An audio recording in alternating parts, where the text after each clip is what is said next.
Can I now introduce Dr. Lisa Lahey? If I'd like to welcome you to the stage in 1 second. Lisa is our keynote speaker, and Lisa is the co-director of Minds at Work and is the Associate Director of Change Leadership Group at the Graduate School of Education at Harvard University. My. An expert in adult development, experienced practical psychologist and educator.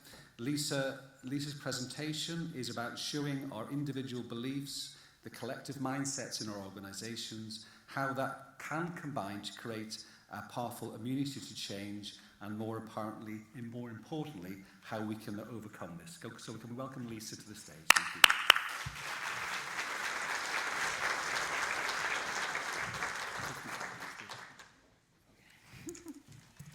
Hello, everyone. I wish I could say good morning in Welsh, but I would butcher it. So it's a treat to be here. I know that you are in the midst of very, very big changes, and I don't know really anything about the content of them. I spent a little bit of time reading through materials and see that you've got these 5 principles that are informing how that you're going to move ahead in your work and so on. But I do know a lot about change, and I know a lot about why change is hard. You've heard lots of different things this morning that I'm hoping have already filled your sense of, yes, we can do this. And I'm going to spend a little bit of time with you here today talking with you about actually why change is so hard. And my hope here is to take you in a way behind the scenes of something that is rarely discussed about why change is so hard, so that you're going to be in a better position to actually do something different about it. So let's start with the reality that in order for this new change to be a success, lots of people are going to have to make changes. Everybody's going to have to make some kind of a change. Is this a fair presumption? Yes? Thank you for those nonverbals. Yes, so there's going to be a lot of people, everybody's going to have to be making changes. And change is actually very uncomfortable for people. And when you just put, 2 and 2 together here, it's going to be uncomfortable for everybody. But if everyone can be in this together, you are going to be in a position where you will be able to succeed. I want to tell you about a recent heart study. This is just going to take you to the reality that change is hard. You've got seriously at-risk heart patients who are being told by their heart doctor they are literally going to die if they do not make changes. It's very clear what they need to make changes to. They need to change their diet, they need to exercise more, they need to stop smoking. 2 years after surgery, 90% of the people had not changed their lifestyle. Okay, and this is actually a very sobering statistic because here you have in place one of the key phenomena that people talk about needing, that you need for change, which is that there needs to be urgency. It's hard to imagine a more urgent situation, right, than when your life is on the line. So I want to take this into the room right now, and not to discourage you, but just to say it's really good to face reality, that change is hard. And I want to describe to you what I think is one of the most important reasons that helps us understand why change is hard. And if we can really make this distinction and keep it in our minds and approach the change work keeping this distinction in mind, I think you will do much better. And this comes from the work of Ron Heifetz and Marty Linsky at the graduate school, the Kennedy School at Harvard. And what they tell us is that the biggest failure of leadership is to treat adaptive challenges like technical problems. So I want to describe to you the differences and give you a chance to think about whether this distinction resonates with you. Let's start with technical, very easy to identify. Adaptive, easy, very difficult to identify, and easy to deny. Technical often lend themselves to straightforward solutions versus adaptive, where you actually need to change your values, your beliefs, your roles, your relationships, your approaches to work.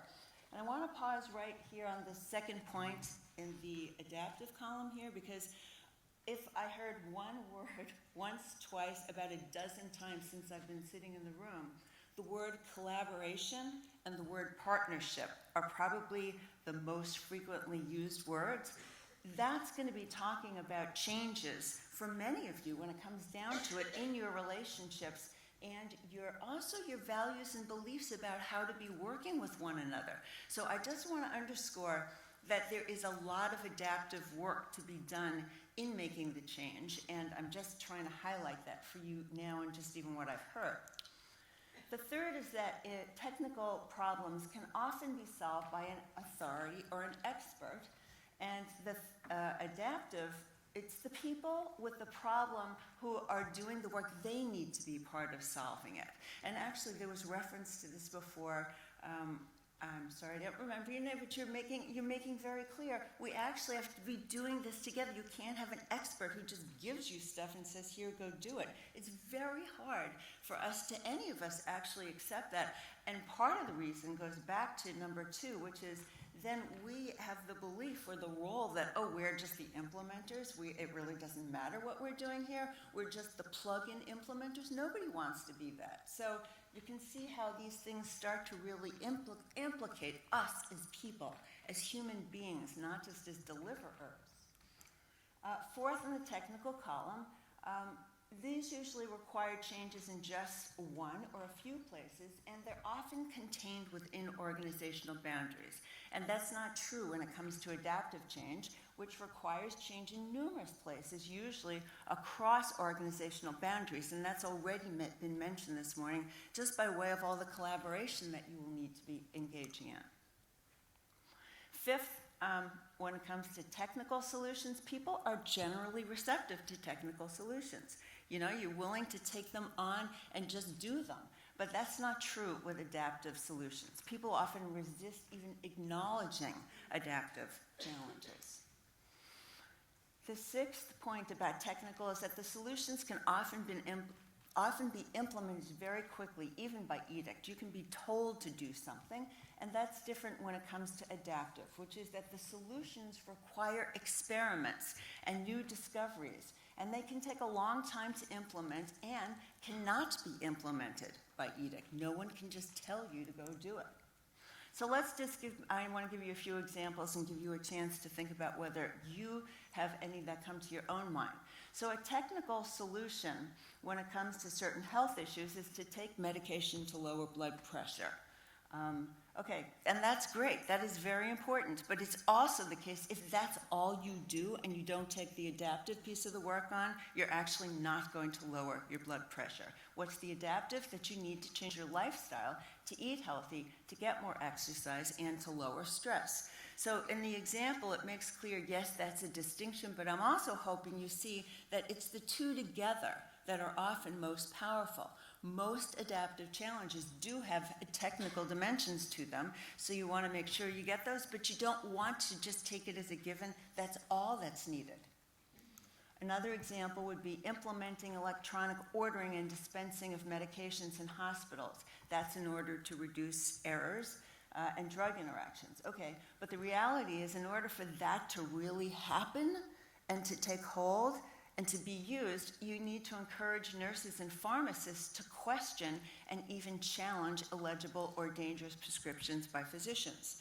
Now, I don't know if this is true in your country as it is in my country, but doctors are very holy in our country, right? And the whole idea that somebody would question what they're doing is really pretty outrageous at a certain level, but this is what is meant by an adaptive challenge. It's really questioning the roles, the responsibilities, and the authorities and saying we are all in this together. And if I, as a nurse or as a pharmacist, think this is dangerous or actually don't even know what you're writing here, I do need to question you. And it starts creating the permission to have certain kinds of conversations that are often just not allowed.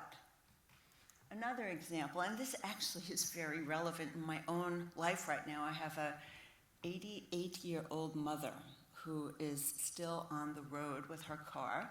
A technical solution to this problem is to take from your elderly parent, to take the car from him or her, right? But the reality is that when it comes down to us, and this is so true for my mother, the car means so much to her. It is the one way that she holds on to her independence. So this is a very, very challenging thing for her. So if we don't have that courageous conversation with her about the loss of her independence and the fear of her dependence, what will happen very predictably is she will become depressed. Right? So we may have solved a certain kind of problem, but in the process of doing that, because if we don't take the adaptive dimension into account, we're actually creating an unintended next problem. That's how we get ourselves into trouble. So I want to give you just even a moment. I'm going to keep the room quiet for just 30 seconds or so to see if you can think of an example in your work right now that illustrates this distinction that I'm talking about. Just take a second.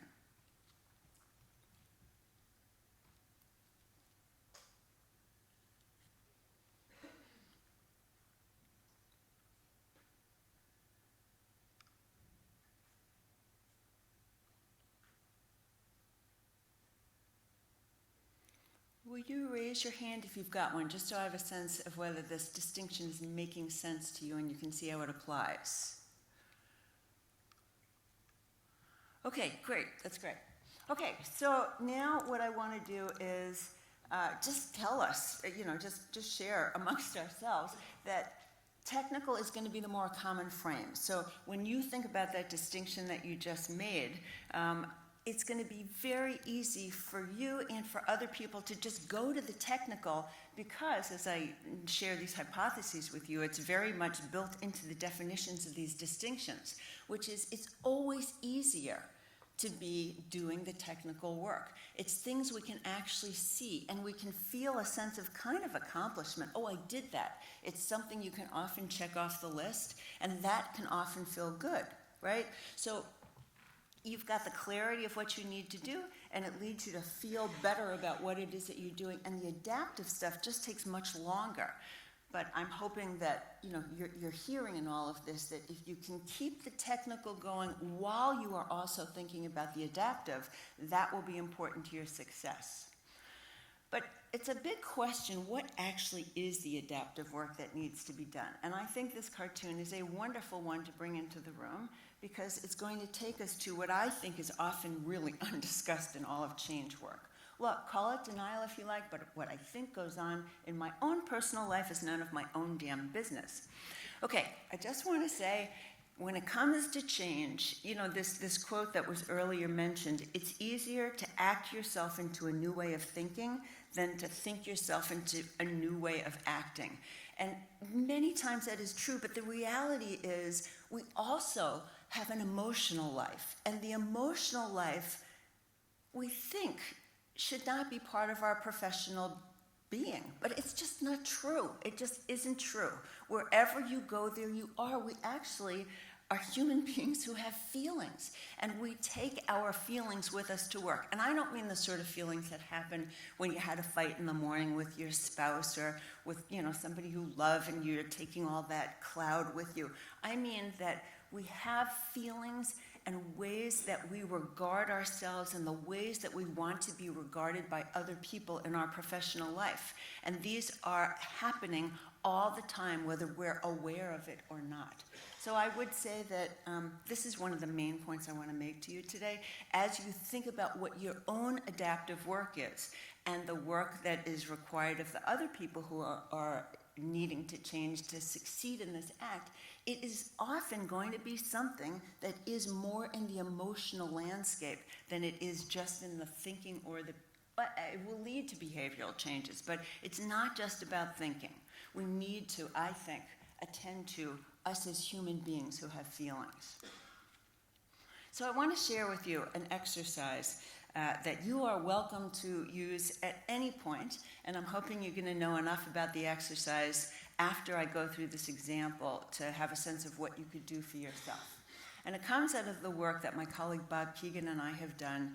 It's called the immunity to change process. And the idea here is that when it comes to us making adaptive changes, we all have an immunity to change, something that's going to keep us from making the change unless we see what the immunity is.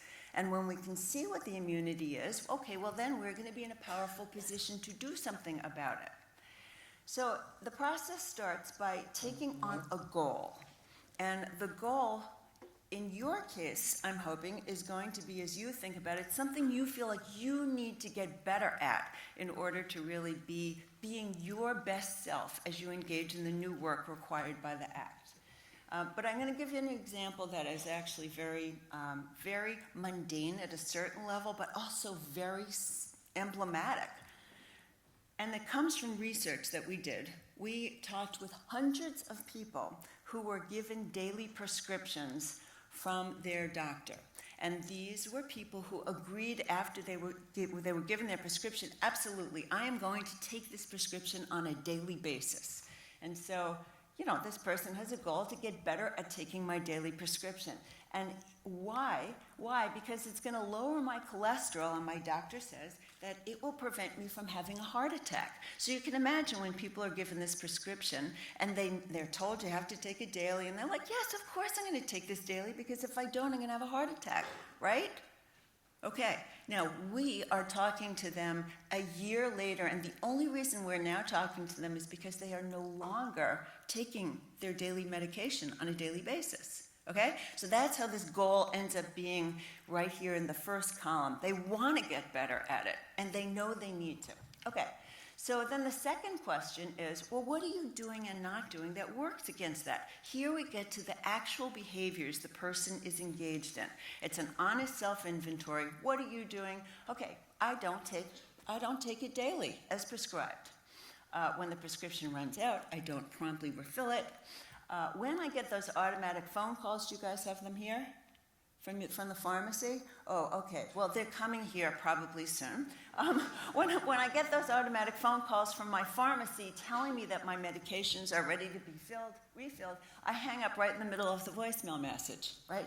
You're not even talking to somebody. You're just getting the information that, you know, it's time to refill, and the person hangs up the phone. Okay, very honest description of the behaviors that the person engages in, right?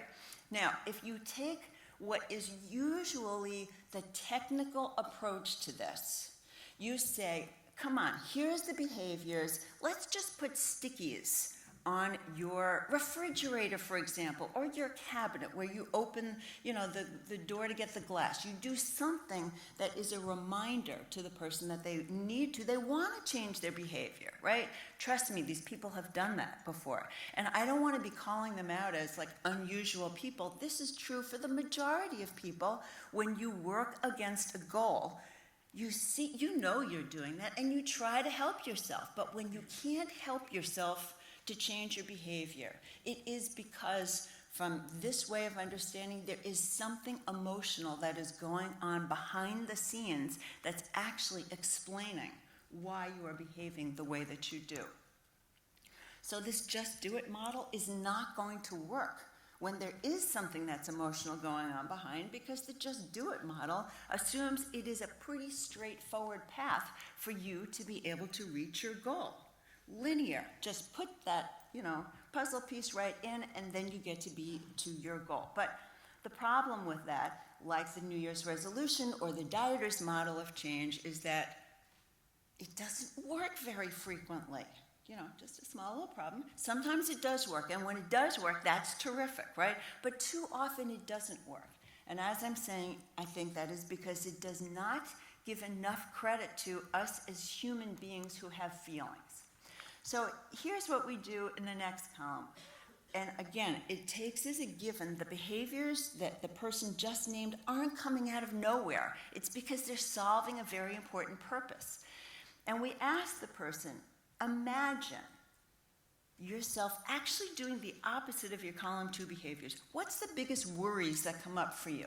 So imagine you are actually doing the opposite of not taking your prescription every day, but you are taking it every day. What's the biggest worry or fear that comes up? So this is interesting, because when we did this interview with the person, what the person first said was, if I don't take that drug every single day, I could have a stroke and die. Now, that's the reason why the person needs to take the daily prescription, but that's actually not the worry or fear if he was to take the prescription. So it's so easy to get confused here. The reality is, for this person, the emotional worry is, I'm going to feel like an old sick man, like an invalid with a foot in the grave. And that's why this person, you can see, has actually got these hidden goals that are driving his behavior. What are those hidden goals? To not feel like an old sick man, to not be reminded daily of my mortality, to avoid feeling aware of my mortality. Now we are talking about seeing the full human being here. Yes, he does want to get better, as is very clear in column 1 at taking his prescriptions, but there's another reality that is going on inside of him that is emotionally driven. And mostly for us, it's all fear-driven. And for him, this is what it's like. This is what we call the immune system. And what we're trying to capture here is that you have a lot of energy going on in a system that is basically just keeping things as they are. And the way they show up as they are is through column 2 behaviors. So when you think about yourself, but it's probably more likely that it comes up when you think about other people. I mean, you tell me, when people tell you that they are going to make certain changes and then you see that their behavior has not changed, mostly we make attributions about them, right? Usually negative attributions, like, oh, come on, you couldn't really have meant that you were going to change if you're still acting like that, right? But what I'm hoping you can see if you try this on is that those behaviors actually are honest. And they're honest ways the person is delivering on these hidden goals he or she doesn't even know. And so if we could be more generous towards ourselves and other people and recognize it's not just the behavior we've got to get to, then we can start really imagining how are we going to get to a different place here. So let me just very quickly tell you that we call this the immune system because, well, we're trying to invoke what the biological immune system does for all of us, which is to protect us, right?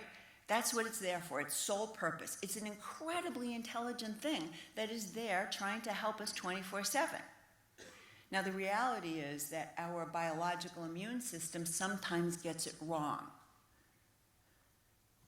And what happens? It tries to reject things that we actually need in order to live. I have a twin brother who, when he turned 50, had a heart attack, and so severe he had to have a heart transplant. He's fine now, but what did his immune system start to do as soon as the new heart got put in him? Reject it, right? The very thing he needs. Now, his immune system is doing what it's supposed to do. It's protecting him. It's just misreading what's happening. And that's the idea here, psychologically, that we want to help you try on this notion that what is going on in that third column there may not have to actually exist. So this is just a reminder to you, taking this back to your own work here, that you are in the process of a lot of changes, and that I would like to suggest for all of the people that we named earlier, everybody is going to need to be making some kind of change. And what I'd also like to suggest is that every one of these people is likely to experience at some point an immunity to change around something they very much want to get better at. And that we need to be generous to ourselves and to other people, and to be able to be open to the airing of the having of the conversations that can be very challenging. Just like if you go back in your mind to that slide I had earlier about an adaptive challenges needing to, for example, challenge doctors, but doing so in respectful ways because it's coming out of a belief that if I can actually take the risk of doing something that might be seen as like not things as usual, but really we are going to be able to start working differently together, that should give me courage to try that. I don't have to actually keep protecting myself this way. So I wanted to just give you a few examples that I thought might be relevant in your own work, and I don't know if these are true, but it takes it more from a compliance perspective around medications into something that perhaps you can relate to in your work. So for many people, giving better critical performance feedback is an important part of their leadership, in part because when you give feedback to people about how things are going well or not going well, it helps people to get more aligned about what goodness looks like in their work. Okay, so this comes from a real person who had this as a goal, and the honest reflections of what I'm doing, not doing, is I don't make appointments to talk, and when I'm in conversation, I actually don't state my view firmly. I sugarcoat my words, dance around the message, make indirect comments. Sound familiar to anybody here? Okay, but again, I'd want to try on that those behaviors aren't just coming out of nowhere. They're in fact serving a really important purpose. So for this person, the purpose is basically a goal to not offend people, to not be disliked or disagreeable or is seen as anything but the good guy, to no one getting upset or angry, and to not coming off as holier than thou. Okay, do you hear how we've gotten to an emotional world as we peek into that third column there? And again, I just want to repeat, the first column is absolutely, straightforward. And yes, he really wants to be doing this. And for this person, he said it was a 5.5, which means it was off the chart level of importance. And he really understands why he needs to do this. But that is not addressing that there's another reality going on inside, and that is, again, this idea that we all have images of ourselves and the ways we want to appear, how we want to appear to ourselves and how we want to appear to others. And we might say, well, come on, get over that. But the reality is it's very hard for us to get over it, especially if we don't know that's what's actually operating. And here's the second example to be a better listener. Somebody who, this is again a real person, what do I do that works against that? I interrupt others by paraphrasing, completing their sentences. I don't take the time to understand what they're saying and why. I'm not stepping into their shoes. I'm not asking questions. I'm thinking about what I'm going to say in response. Again, these column 2 behaviors that I've just named here, I'm sure are very familiar to you all. Right? Either because when you're honest, you see yourself doing it, or you see other people doing it. And I just want to, again, be saying they're not coming out of nowhere. Why? What's going on in column 3 will help us to see what is going on for this person, which is, okay, a goal or a commitment to not losing control, to having things go my way, to not being marginalized, to minimizing difficult emotions, and to not losing my professionalism. Okay, so right now what I've been doing is describing for you through these illustrations immune systems that are basically helping you to understand the adaptive nature of the problem that needs to be solved. So we took it from just the column 2 intention to try to just change a behavior straight out and really understand why that is actually going to be quite challenging. And now we see what actually is going to have to change. The seeing of this doesn't change anything, it's more diagnostic. But we can change this as we head into this next column. And I want to be using an icon of a lens to tell you about this next column, which is called big assumptions. And big assumptions are basically this idea that, this lectern here is hard, water is soft. Those are true. Those are very true in the same way that I assume that if I were to make one mistake, I am incompetent. That is as true as if I really spoke my mind and told people what I thought, I would ruin the relationship. They're all equally true. I see the world in a way that says this is what reality is. And they very powerfully inform how we see reality. So I want to share this picture, this cartoon from Gary Larson that I think really gets it across very, very quickly. Use the lens metaphor, and here we have an artist with a fly on his lens. If you laugh, it will help me to get that you understand the joke here. Okay, and there's reality that he is creating there on his canvas. And that's, you know, what I think is so fabulous about this cartoon and so charming about it is how clueless he is, right? He's clueless. But that is us. When we are operating out of an assumption that says, for example, I assume that if I really say what I'm thinking, I'm going to hurt the relationship. And if I see the world that way, that's the reality that I see. And by the way, it is also the reason why I have to protect myself the way I do in column 3 and say to myself, I'm committed to never hurting anybody's feelings. I'm committed to never really speaking my mind. Okay, so it's because of the beliefs that we hold that we actually protect ourselves the way that we do. So this is the question that we ask people, which is, what are the assumptions you make that keep you captive of those column 3 goals, those self-protective goals that are really informed by your mostly worries and fears? And when we do this, if we go back to the daily prescription example, what the person says is, okay, my assumption is if I take my prescription daily, I will necessarily feel old and on death's door. Taking a daily medication means there is something wrong with me, and being aware of my mortality takes the fun out of my life. And again, if you think of those as big assumptions, as lenses, those are the ways that this person is looking out into the world.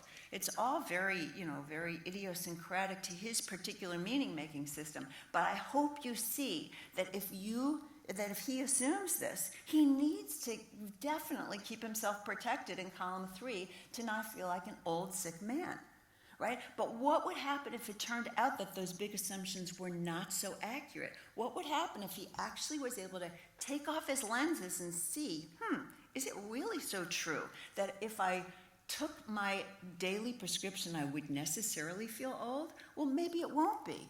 But to the extent the glasses are on your face, you don't have any relationship to them. You just keep seeing out of the glasses. And that's the idea. That is really at the heart of this model, this different model of change that I'm sharing with you today, is this whole idea that if you could really get into and see what are the things that I'm taking to be givens, to be truths about how I work, how the world works. And if you were able to see that and be in a more active and curious relationship to those beliefs and actually allow yourself to question them, to test them, to experiment with them, that's where change can happen. So here, just to complete these other examples, you've got big assumptions. This is for the person who wants to get better at giving performance feedback, critical performance feedback. So let's see. The big assumptions are giving critical performance feedback will offend people. If I offend people, I'm not liked, I will be left alone. If I offend someone, they will strike back. And then I'll get upset and either stew in it all day or react badly in that moment, and people aren't going to change due to my input.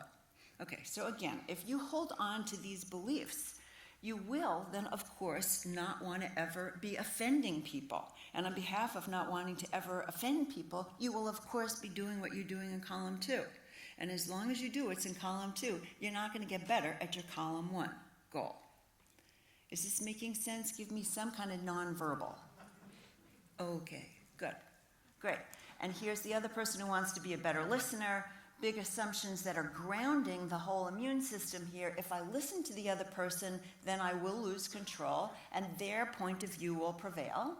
If I listen, the other person if I listen, the other person who that's not even right. If I listen, the other person will think, not who think, will think I agree with him or her, even when I don't. That's actually a very common assumption, that the act of listening, you think the other person thinks you must agree with them just because you're listening.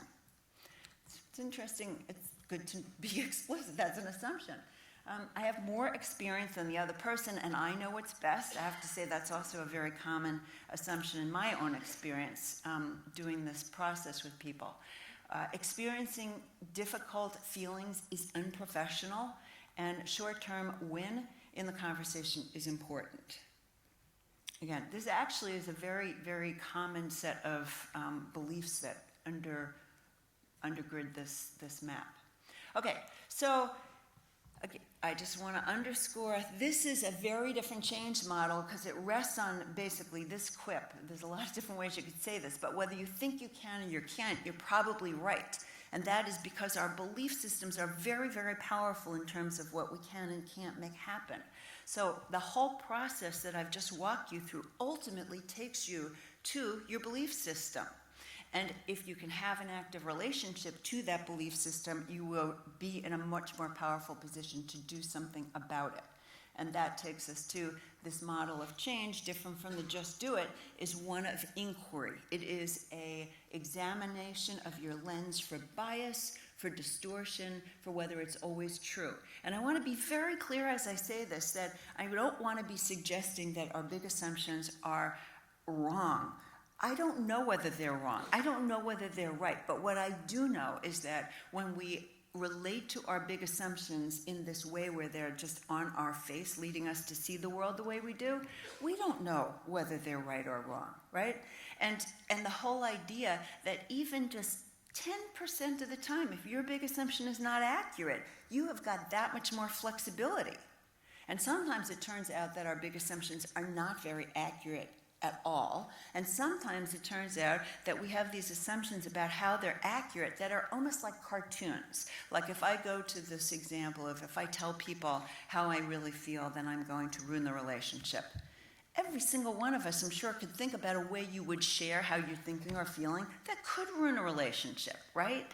Okay, we could make that happen. But it is also true that there are ways to be sharing how you're really thinking and feeling that not only don't ruin the relationship, but actually lead to a relationship being a closer one, right? And I assume you have that in your experience to be drawing on as well. So that's part of what ends up happening in our big assumptions. We have these, quite these pictures that if that's how the world worked, we would ruin the relationship, but there's a lot more flexibility than just screaming in someone's face what you think and feel. Okay, so this takes us to what is the work that you can do? So if I was talking about the diagnostic in columns 1 through 3, and column 4 is talking about the lever for change, how do you actually create the change? It is by testing your big assumption. And to be very clear, the reason you do that isn't first and foremost to get better at your column 1 goal, whatever you're trying to improve, because as soon as you try to directly get better, you are slipping into more of the just do it model. And I should say this, if you can just do it, you should definitely just do it. Just act your way into it. But when you can't do that, when that is not working, this is the process that I would suggest you at least consider what's going on inside of you. Okay, so how do you do that? You are going to create basically a test of your big assumption. And there's ways that you can create a test so that it's very, very safe. These are going to be the guidelines. You need to have a safe test, something that if the worst case scenario were to happen, everything, you wouldn't lose your job, somebody wouldn't die, you wouldn't get divorced, nothing like that. Because if it's too dangerous, your big assumption is going to assert itself, and your immune system is going to say, no, you can't go there, don't do that. So it's got to be safe. It's got to be modest, something small. The smaller you do something, the more it's also going to feel safe, and it takes us to, it's going to be more actionable. You don't have to put all kinds of things in place in order to test the validity of a big assumption. And the R and the T are actually very important. The R is that you need to actually be a researcher. And this is the idea that very much in doing adaptive work, you are experimenting. And when we experiment, you need data. You need data to see how is it going, what's actually happening. Not what's happening in my mind as I make up what is going to happen, what is actually happening in reality. So if I do collaborate with someone in a certain way, do I end up feeling like I am being taken for granted, okay? Because, that could be one of the challenges that you may face as you take on this work of being more collaborative with one another. You feel like your particular set of contributions don't have as much merit from the other people's perspective as your own does, right? So you could be testing an assumption that you still are a player, that you still have something of value to be bringing to the table, even when collaborating, and that the other person appreciates it. Or a question of how much does the other person have to appreciate it in order for me to feel like I'm valued? These are the sorts of things to be testing. And then you ask the question, how much do I experience my value? How much so I need to be collecting that data. And then last, whatever you do, it should actually test your big assumption. And this goes to the point that I was making a few minutes ago, that it's really easy to set things up so you prove your big assumption is correct. That is the easiest thing in the world to do. This is instead, you want to be testing your big assumption in order to find out that it is not accurate. And that actually takes us back to probably, in middle school, you learn the scientific method. And if you remember, one of the key premises of the scientific method is you can never directly prove a hypothesis is correct. The only way that you can create knowledge is you try your very best to disprove it. And then you find out that if whatever happens, whatever data you gather, that's what helps you to know about the accuracy of your hypothesis. It's the very same idea here. So when you set up a test of a big assumption, you are trying to create the best case scenario that you are going to get data that tells you your big assumption is not correct. Go ahead and try and do that. And then if that's what unfolds, terrific, that's what unfolds. If, however, despite your best intentions and efforts to run a test to get counter data, you get data that confirms your big assumption, well, then that suggests that your big assumption is at least right in that situation. Okay, so that's go back to our fellow who is wanting to take his daily prescription. So if he took the big assumption, if I take my prescription daily, I will necessarily feel old and on death's door. Very easy to create a safe, modest, actionable researching test on this, because the safe thing is take your prescription daily. It's very clear, and you only have to do this one day at a time. And the data you're going to be collecting here is, do you necessarily feel old? Do you feel like you're on death's door? And that's the question you're actually going to ask yourself and gather data about. So it's not just this abstraction in your head. And when you start collecting the data, then you are in a position to actually be able to say, actually, that's not so true.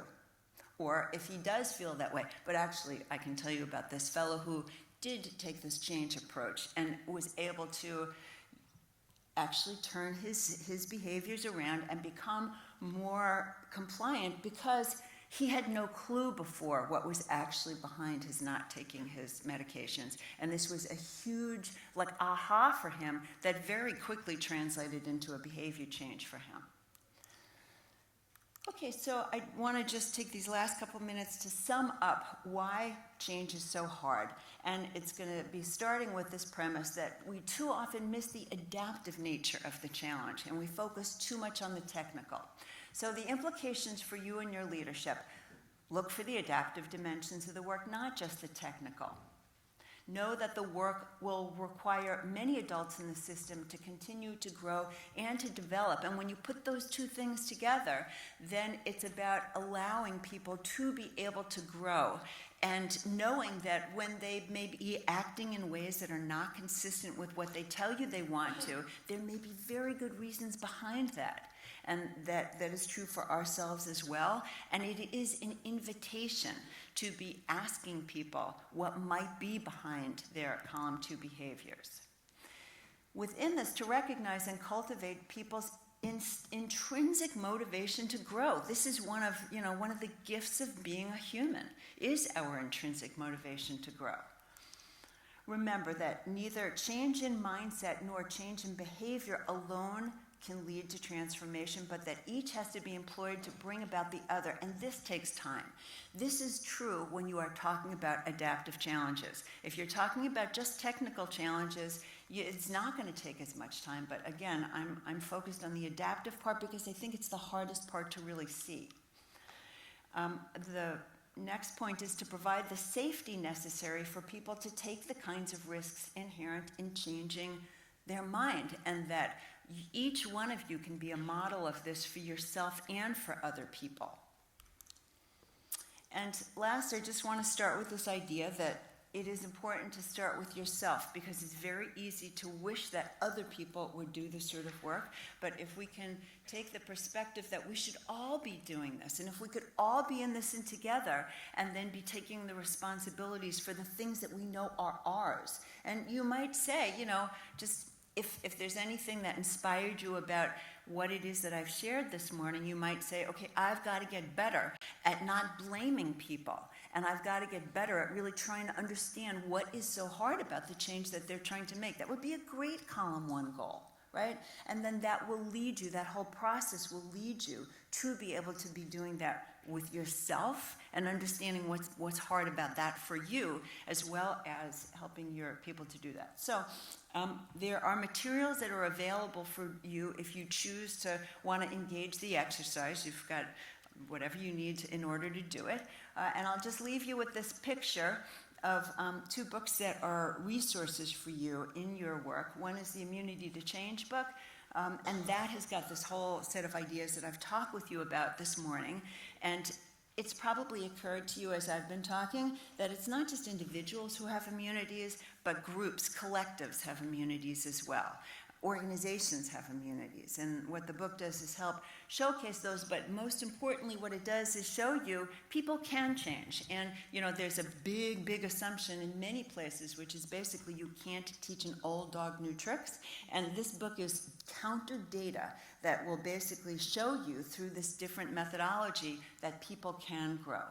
And this book, In Every One Culture, is one that we just published this spring.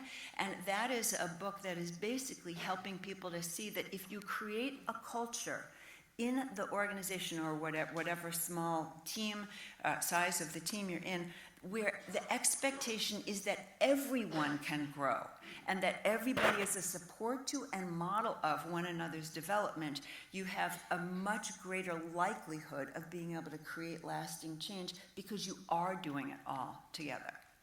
So I want to just leave by saying I am deeply admiring of the work that you do. I think it's amazing that you are there in the ways that you are for people throughout your country, and I wish you the very best in doing your work. And if this can help you a little bit in not knocking your head against a wall when you're feeling frustrated, I will feel like I've contributed a teeny bit to your work. So thank you.